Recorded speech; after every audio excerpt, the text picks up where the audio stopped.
frustrant. Hyper frustrant. Salut à tous, aujourd'hui on se retrouve pour le débrief de cette rencontre entre Arsenal et Brighton. Match nul, un but partout à l'Emirates. Alors là les gars, je vous dis que ce match est clairement, c'est un résultat vraiment décevant. Fallait vraiment que tu remportais ce match là, c'était un match absolument qu'il fallait qu'on remporte. Parce que là maintenant, on a fait à égalité face à Brighton. Oui d'accord, bravo à Brighton, c'est aussi une équipe qui commence très bien la saison. Elle a fait 2 victoires récemment, là elle a fait match nul contre nous, c'était tout ce qu'ils devaient faire et ils l'ont fait comme il faut. Et pourquoi je dis que ce résultat est très honteux, c'est parce qu'en même temps, là, en plus que voilà, deuxième mi-temps, là, voilà, cette équipe de Brighton, voilà, ils dominaient, ils pouvaient largement remporter ce match, genre 3 ou 4 buts à 1. Mais aussi, faut qu'on parle aussi de l'arbitrage, hein. On va parler de l'arbitrage, ça c'est certain. Mais avant de commencer, n'hésitez pas à vous abonner, liker et commenter, ça va faire un très grand plaisir de vous avoir dans mes vidéos. Alors maintenant c'est parti, parlons de l'arbitrage. Et je pense que la plupart des personnes qui ont vu le match Arsenal-Brighton, je pense que vous devez tous savoir c'est de quoi le problème. C'est qu'au final c'est le carton rouge de Declan Rice. Alors peut-être certains qui peuvent dire, ouais voilà, la faute elle était claire, voilà, Declan Rice a botté le ballon. Oui, il a botté le ballon. Il a botté le ballon, c'est bon, il est sorti. Mais au final, ok, il l'a botté, mais il y a quelqu'un d'autre qui l'a botté aussi. Il s'agit du buteur João Pedro. Il a botté le ballon et l'arbitre n'a pas donné faute. Mais c'est pas possible au bout d'un moment. Comment maintenant, récemment, les arbitrages, c'est beaucoup souvent... les arbitrages sont beaucoup mauvais, voilà, contre nous. Mais bref. En tout cas, là, quand tu vois juste vraiment Declan Rice, je sais pas, là, oui, il a peut-être botté le ballon, en tout cas, là, avant ça, mais même à ça, en tout cas, là, oui, voilà, Veltman a taclé, enfin, il a tué Declan Rice, mais au final, c'est pas pour donner une faute à lui, là, mais Declan Rice, en tout cas, il est tombé. Declan Rice, en tout cas, il a fait semblant de tomber, ça, par contre, c'était quelque chose qu'il ne fallait pas faire, mais en tout cas, il a botté le ballon, tout comme João Pedro. Et là, à part vraiment cette affaire d'arbitrage, là, dans ce qui s'est arrivé pour Declan Rice, là, c'est que là, en fait, en plus de voilà ne pas donner carton jaune à João Pedro, il aurait pu donner d'autres cartons à d'autres joueurs de Brighton qui ont fait des fautes, mais au final, ils n'ont pas donné le carton. Ils faisaient pas mal que donner les cartons à nous. Nous, on a eu, je crois, 4 cartons jaunes, plus voilà, un de plus pour Declan Rice. Et je crois, eux, ils en ont eu, je crois, que 2. Mais en tout cas, il y a eu beaucoup de fautes qui ont dû être sifflées et auraient dû être bouclées en étant un carton, voilà. L'arbitre, je sais pas, là, il disait, tiens, carton-toi, vous, voilà, jouez comme il faut, vous êtes des gentils garçons. Mais bande de racistes, wesh. Qu'est-ce que vous avez contre nous récemment, là? Vous nous aimez pas? Vous voulez que City gagne encore la première ligue? Mais bref, là, je raconte juste des niaiseries pour voir est-ce que vraiment récemment les arbitres qui nous robbed, on dit en anglais, là, ou qui nous volent des matchs. Mais en tout cas, là, qu'est-ce que ça veut... Tout ce que je veux dire, en fait, c'est que ça montre à quel point, vraiment, ces genres de vols montrent que vraiment les arbitres en première ligue sont pas du tout cohérents. Et là, quand on voit la plupart, et là qu'on voit la plupart des fautes, et voilà qu'on voit la plupart des fautes qui sont tout simplement, qui n'ont pas été sifflées, enfin, peut-être qui ont été sifflées, ou sinon peut-être qu'ils ne l'ont pas été, totalement, mais sinon il y en a d'autres qui l'ont été, parce que quand même, honnêtement, j'ai pas vu le match complet, mais à partir de, surtout la place de Declan Rice, que là, le truc de Declan Rice qui a eu le carton rouge, c'est là que j'ai commencé à regarder, et là quand je remarque qu'il y a des fautes qui ne se font pas siffler par les arbitres, ça montre à quel point là, il y a vraiment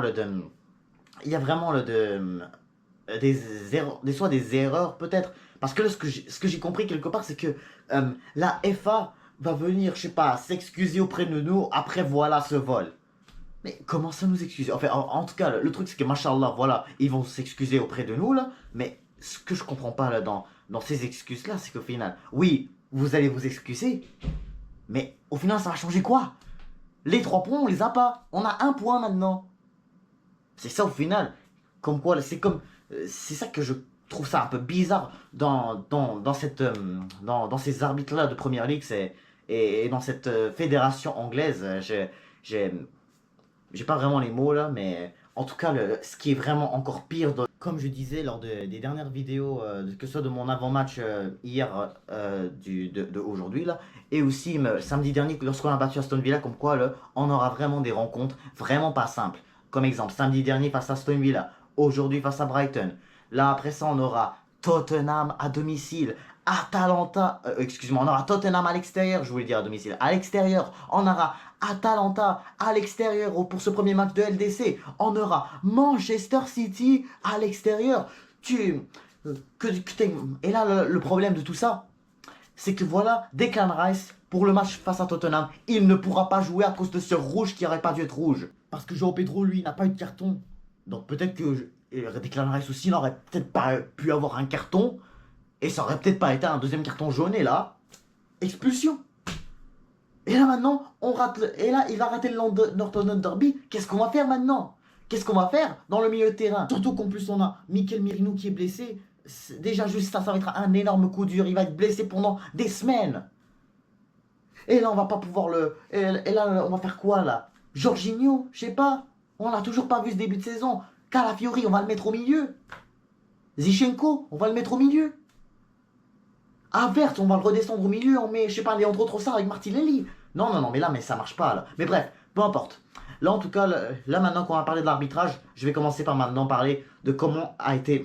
on va parler maintenant de comment Brighton ils ont fait ce bon match. Parce que oui, là Brighton ils ont fait en tout cas un... Oui, peut-être, ok non, peut-être pas un meilleur match, mais une meilleure deuxième mi-temps. Ce qui est sûr. Parce que première mi-temps, on peut dire qu'on a été mieux en tout cas là, parce qu'on n'était pas à 10 joueurs. On n'était pas à 10 contre 12. Mais ce que je veux dire là-dessus, c'est que voilà, première mi-temps, on était en tout cas excellent. Hein, c'était comme si c'était, je sais pas, une première mi-temps, comme exemple, une première mi-temps normale. Là, quand tu jouais à domicile, c'est comme si tu voyais le Arsenal à l'Emirates Stadium dans les premières mi-temps. On a ouvert le score en première mi-temps, tout allait bien. Mais là, carton rouge de Rice, maintenant ça y est, on arrête de jouer complètement. Brighton sont là, ils ont la possession, ils arrivent, ils gardent le ballon pendant toute la deuxième mi-temps finale. C'est sur le côté droit, c'était toujours du côté de Brighton. Comment Ben White, il s'est fait manger par Kaoru Mitoma, comment la défense centrale s'est fait manger par João Pedro. Et là maintenant, il faut dire que dans mon avant-match, je peux dire que je peux avoir vraiment tort de ne pas avoir mentionné João Pedro en tant que joueur à faire attention. J'ai clairement tort de ne pas le nommer parce que lui, c'est vraiment un des meilleurs joueurs de cette équipe. Clairement, on peut dire que c'est clairement le meilleur. C'est lui qui marque des buts toujours pour cette équipe de Brighton. Au final, Brighton, au final, quand ils n'avaient pas João Pedro, des fois c'était difficile, mais quand João Pedro il est là, c'est vraiment excellent pour cette équipe. C'est vraiment, on peut dire que c'est vraiment un futur joueur qui peut être même titulaire selon moi. Je sais pas, dans cette trêve internationale pour l'équipe nationale du Brésil. João Pedro, faut dire que c'est un buteur que vraiment nous, les Gunners, il faut. Parce que là, nous, les Gunners, là, au final, que t'aies de la difficulté pour éviter de vraiment perdre des points comme ça, là, ce qu'il nous faut, c'est de marquer des buts. C'est marquer des buts. Tu marques des buts, tu gagnes ton match. Et voilà. Là, on a marqué un but. Et là, je sais pas, là, oui, on s'est peut-être fait voler, mais qu'on se fasse voler, ça veut pas dire que non plus, il faut que tu joues mal. Je vous dis, hein, ce carton rouge, vraiment, il a vraiment changé tout le match. Là. Il a vraiment changé tout le match. Hein. Clairement, quand tu vois Brighton, juste comment ils ont joué, là, on aurait pu. Là maintenant, parce que là maintenant, voilà, on a parlé au final de Brighton. J'ai parlé de Mitoma là, qui a détruit Ben White. J'ai parlé aussi de l'autre côté, Welbeck là, qui a fait aussi un superbe match.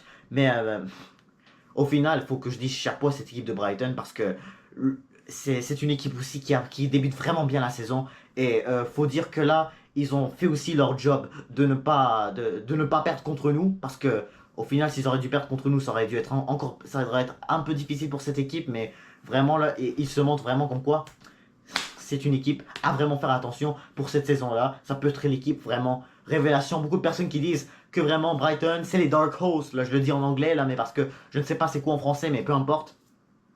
On comprend que c'est une équipe qui peut être vraiment surprise et qui peut vraiment faire mal à n'importe qui. Bref, maintenant je parlais des joueurs de Brighton, maintenant là, on va parler de nos joueurs à nous. Hein, parce que là, il faut dire que là, il y a des joueurs qui ont été vraiment bons, dont le premier que je vais dire, mais il y a des joueurs que vraiment, ils ont été catastrophiques. Et commençons d'abord par le premier qui a été excellent. Et il s'agit de notre gardien, David Raya. Maintenant, on peut tous prouver que c'est le meilleur joueur des Gunners pour cette début de saison. C'est le meilleur des Gunners. Là, c'est plus Odegaard, c'est plus Saka, c'est David Raya, notre gardien. Et tout le monde qui le sous-estime, tout le monde qui le critiquait, regardez le match qu'il nous a fait. Et là, maintenant, regardez comment notre équipe a été pourrite en deuxième mi-temps. Les gars, Raya ne peut pas toujours faire des arrêts. Regardez là, oui, la semaine dernière, et face à Wolf, face à Aston Villa, il a fait des arrêts. Il en a fait plein des arrêts. Il en a fait plein. Enfin, surtout des arrêts de malade. Des arrêts qui auraient pu être des buts. Qui auraient pu être des buts qu'on aurait pu encaisser et qu'on aurait peut-être même pas pu gagner tous ces matchs. Mais David Raya ne peut pas toujours faire ça là. David Raya ne peut pas toujours faire ça là. Gabriel, on voit Gabriel là. Maintenant on va parler de Gabriel parce que Gabriel, faut dire que oui, en même temps, il faut pas non plus qu'il il n'a pas fait non plus un match mauvais parce que voilà, il a fait parce que s'il aurait pas dû être là vraiment, là, on aurait dû se faire manger là. Parce que là, la plupart des frappes de Brighton qu'ils ont eu, les frappes cadrées là, toujours c'est Gabriel qui les arrêtait ou David Raya, un de ces deux là, ou sinon voilà, les joueurs de Brighton les manquaient par eux-mêmes. Mais en tout cas là, Gabriel, pourquoi est-ce qu'il a fait cette erreur là? Gabriel, pourquoi est-ce que tu as fait ça? Pourquoi est-ce que Gabriel il a fait ça? Pourquoi est-ce que Gabriel a été juste, je sais pas, à la place, avec Saliba là, en train d'essayer de bloquer Minter pour l'empêcher de tirer. Saliba là, a vraiment fait sa job pour l'empêcher de tirer. Saliba là, a fait vraiment sa job pour que tout simplement il ne tire pas. Il a manqué son tacle, pas comme la semaine dernière face à Villa. Hein. Et lui au contraire, il a réussi son tacle, il a réussi à arriver, mais là maintenant il l'a pas réussi, dommage. Mais Gabriel, si Saliba s'occupe de ne pas laisser tirer Minter, ben, qu'est-ce que tu fais à laisser João Pedro derrière toi? Il était pas là à ce moment-là. Il était là, je sais pas là. Les gars, être plusieurs joueurs être plusieurs défenseurs sur un attaquant, ça marche jamais. Ça marche jamais. Surtout si le joueur qui a réussi à ne pas perdre la balle et à terminer son action, mais qu'il le réussisse ou qu'il ne le réussisse pas, c'est déjà un problème pour notre équipe. C'est déjà un problème. On ne peut pas vraiment être plusieurs parce que vraiment, imagine ils réussissent leur action, imagine ils arrivent à faire leur action quand même. C'est ça que je voulais dire. Peut-être pas réussir parce que ça se pourrait qu'ils ratent leur tir. Mais Gabriel, où est-ce qu'il était et là, je sais pas, il est là, il regarde João Pedro arriver, il marque. Mais c'est n'importe quoi notre défense à ce moment-là, c'était quoi cette erreur? Aussi, il faut parler de Timber qui lui non plus, il n'a vraiment pas été exceptionnel. Je l'ai presque pas vu. De première mi-temps, il a fait quand même une bonne première mi-temps, mais deuxième mi-temps, lui non plus, je l'ai pas vu là. De son côté, Minter aussi, il était vraiment excellent. D'ailleurs, Minter, je sais pas ce que je le prononce bien, dites-le moi en commentaire si je le prononce bien, mais bref, Minter, lui, il arrivait lui aussi à manger Timber, tout comme voilà, il puisse voilà, remonter avec le ballon et là essayer de centrer à chaque fois là, pour que voilà, Brighton marque. Timber, je ne l'ai pas trouvé excellent. Calafiori, il n'a pas joué autant là, je ne peux pas vraiment dire comment est-ce qu'il a pu bien jouer ou pas. Ben White, j'ai déjà dit tout à l'heure, il s'est fait manger par Kaoru Mitoma. Et là maintenant, parlons du milieu. Partez lui aussi là, du côté du milieu de terrain, j'ai trouvé qu'il a fait une deuxième mi-temps décevante. Oui, décevante. Parce que vraiment, là, quand tu vois vraiment sa deuxième mi-temps qu'il a pu réaliser, la deuxième mi-temps qu'il a pu réaliser, là, il n'arrivait vraiment pas à revenir lors des contre-attaques de cette équipe de Brighton. Toujours lui, là, il arrivait, il courait comme ça, là. Il n'arrive même pas à se rendre. Cours plus vite, c'est ça un CDM. Tu cours plus vite. Sinon, peut-être, si tu aurais été plus vite, peut-être même que João Pedro n'aurait même pas pu toucher au ballon et empêcher clairement cette équipe de Brighton de la mettre. Ensuite, Odegaard. Alors oui, Odegaard, première mi-temps, il a fait une première mi-temps, la première mi-temps n'a pas été exceptionnelle non plus. Il a raté aussi une occasion de malade pour ouvrir le score avant bien sûr le but de l'adverse. Mais normalement, tu devais pas la louper. Tu devais pas louper ça. Regarde, je vais vous montrer l'action là. T'es là devant les buts, tu captes pas ta frappe. Alors oui, c'est avec ta droite, mais prends ton temps. Fais-la avec la gauche, toi t'es rapide normalement. T'es rapide avec le ballon. Marque avec ta gauche.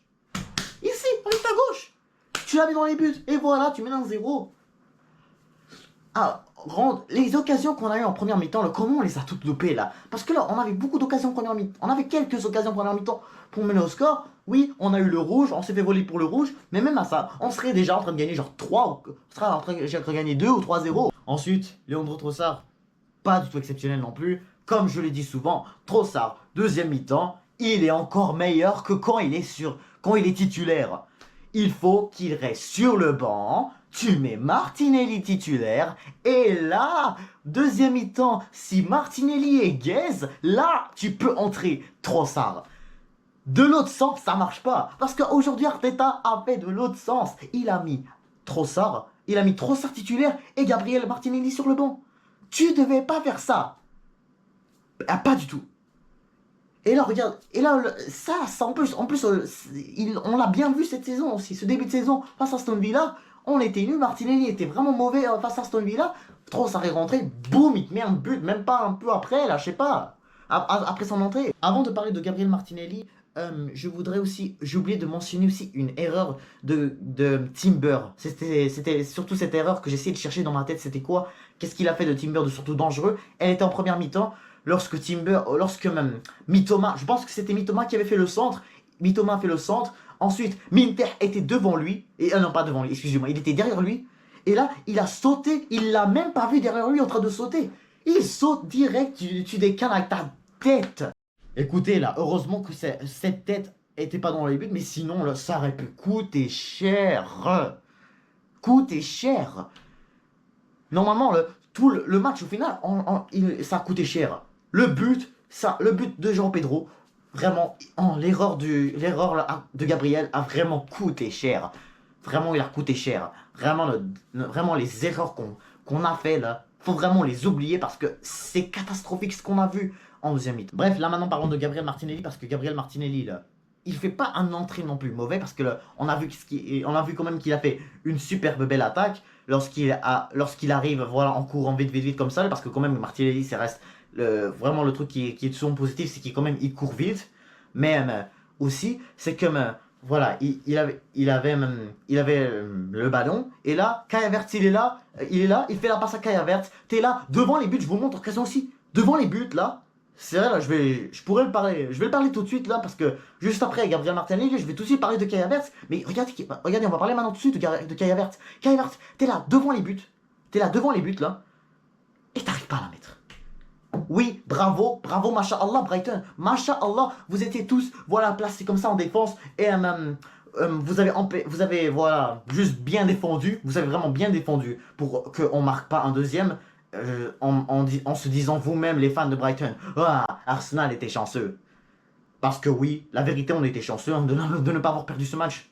Mais bref, c'est tout pour vous dire aussi là, que vraiment, juste après cette occasion de Kai Havertz, il y avait aussi Bukayo Saka que j'ai oublié aussi de mentionner. Bukayo Saka juste derrière, il pouvait la mettre aussi. Alors là vous allez encore une fois me dire qu'il a tiré avec sa droite. Mais non, encore une fois, la même chose. Tu cours quand même assez vite pour que des défenseurs ne puissent pas t'enlever le ballon.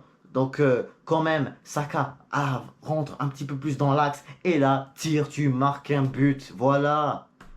Tu remportes ce match. Alors oui, la Kai Havertz, j'ai quand même critiqué lors des deux derniers matchs. Parce que quand même, les ratés qu'il nous a fait, les deux gros ratés qu'il a fait le premier face à Wolf et l'autre face à Villa, c'était quand même des ratés vraiment qu'on s'attendait pas de voir. Mais aussi là, vraiment. Mais là, maintenant qu'on a fait un match mauvais, là, Kai Havertz, on peut dire que vraiment, là, il peut vraiment être fier de lui là, d'avoir marqué ce but là, en première mi-temps là, d'une passe de Bukayo Saka. Kai Havertz, là, il la lobe, il la met dans les buts. Là, je peux dire que Havertz, bravo, parce que sinon, là, si tu serais pas là, le match aurait dû être à peu près similaire à Aston Villa. La saison dernière, au mois d'avril dernier, lorsqu'on avait perdu 2-0 à domicile, c'était à peu près la même chose. Deuxième mi-temps, on n'a presque pas joué, on a eu genre une occasion, c'est tout. Et voilà, c'est tout. On avait une occasion deuxième mi-temps, on l'a loupé. Mais vraiment, Kai Havertz, en tout cas, toi, t'as réussi à faire le job de ne pas louper ton occasion, t'as réussi à la lober, tu l'as mis, bravo. Merci beaucoup, là, parce que franchement, comme presque à toutes les défaites de Arsenal, surtout à domicile, quand tu n'arrives pas à marquer en première mi-temps, là, deuxième mi-temps, là, t'es mort. Surtout que ça fait déjà deux fois que ça arrive, hein. Première mi-temps aussi, là, contre Wolverhampton. En première mi-temps, là, on n'était pas non plus au top parce que même Wolverhampton, excusez-moi, jouait super bien. Il jouait super bien aussi. C'est pour ça que vraiment, ça aurait pu aussi coûter cher. Parce que là, oui, au final, David Raya a été énorme aussi. Hein. Faut dire que, comme j'ai dit tout à l'heure, les arrêts de David Raya en sont vraiment très importants. Mais Kai Havertz nous a quand même sauvé avec son but de première mi-temps pour mener au score. Et voilà, c'est donc la fin de ce débrief vraiment à chaud de notre match nul face à Albion. Et pour de vrai, je suis vraiment dégoûté de ce vol premièrement. Et je suis aussi dégoûté de cette deuxième mi-temps qui aurait vraiment pu coûter cher, la vérité. Parce que honnêtement, là, si vraiment on n'aurait pas, parce que honnêtement, là, si on aurait dû pas avoir Declan Rice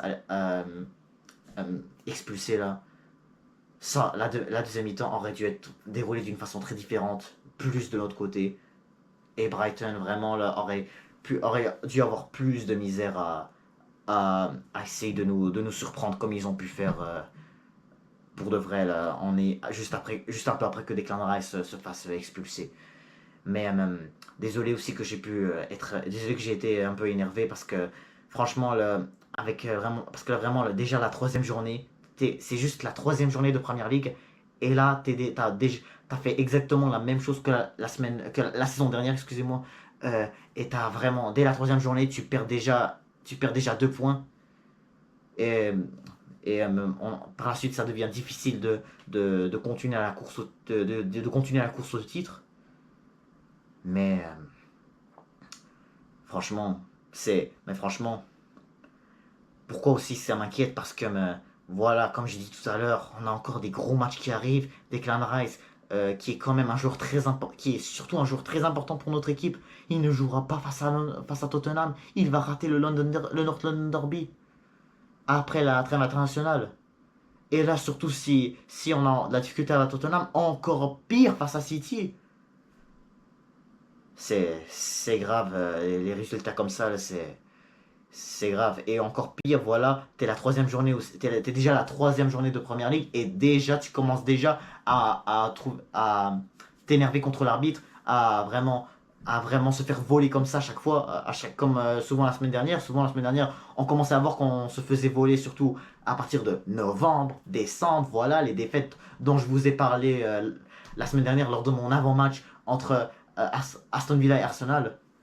Mais mais déjà, la troisième journée, déjà, tu te fais voler. C'est, euh, c'est horrible. C'est vraiment horrible. Et franchement, là, j'espère que vraiment là, les arbitres là, vont vite redevenir meilleurs là, au final dans toute l'UEFA en général, surtout dans les matchs de Ligue des Champions, mais aussi en Première Ligue, là, les arbitres, franchement, là, surtout en Première Ligue, là, j'aimerais que ça change direct là, parce que vraiment des arbitres qui te volent comme ça, là, ça se voit vraiment qu'il y a comme quelque chose qu'ils ont contre toi. Mais bref, la prochaine fois on va se retrouver demain pour faire le débrief de cette rencontre entre Manchester United et Liverpool. Déjà on a Brighton et Man City qui ont remporté leur match face à West Ham. Et Brighton qui sont aussi devant nous. C'est les deux équipes qui sont devant nous. On est troisième maintenant. Liverpool sont un point maintenant derrière nous parce que même, voilà, parce que même, on n'a pas gagné aujourd'hui. Liverpool, ils ont réussi à gagner 2 fois. Donc s'ils l'emportent demain face à United, que ça va être encore chaud comme l'année dernière, ce début de course au titre. Mais bref. Donc sur ce, n'hésitez pas à vous abonner, liker, commenter. Et je vous dis à toutes.